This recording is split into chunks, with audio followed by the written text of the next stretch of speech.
Guys, welcome back to this tutorial. In this tutorial, I'm going to show you how to find the minimum of a function in Python.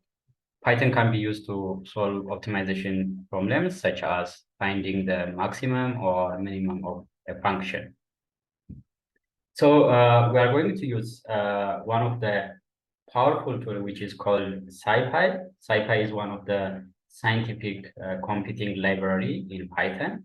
So we are going to import the minimize function from scipy.optimize. Then in this example, I'm gonna show you how to find the optimal and minimum value of a quadratic equation or a quadratic function. Let's assume we have a quadratic function, x squared plus 3x plus 5.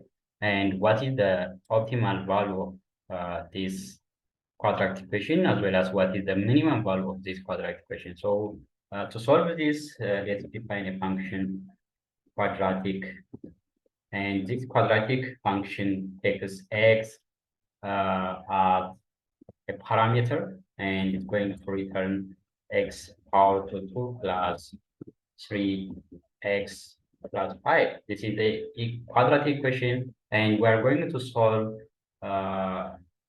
these optimization problems by using minimize function from scipy.optimize. Now let's store the result as a result object. This minimize function takes the quadratic function as an argument and x naught parameter as well. This is the initial 0.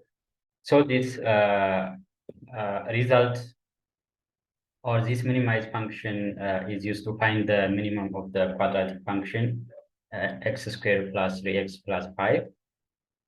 So the result object stores or contains information about the optimization, including the optimal solution, which is result.x, and the minimum value of this optimization problem.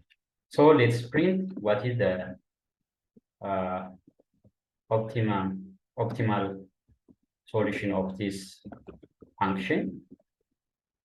Result, we extract that optimal solution from the object result, that is x, and we also print out what is the minimum value of this function. We extract that from result object. Okay, so the optimal solution of this function is minus 1.5, and the minimum value of this function is 2.75. So this is important to find the optimal solution and minimum value of any quadratic equation using a simple Python program from scipy.optimize, which is called the minimize function. It's also important to carefully set the initial guess, that is x naught 0, and consider constraints if your optimization problem involves them. So I hope this is useful. Don't forget to like, share, and subscribe. Write comments below. Thanks for watching.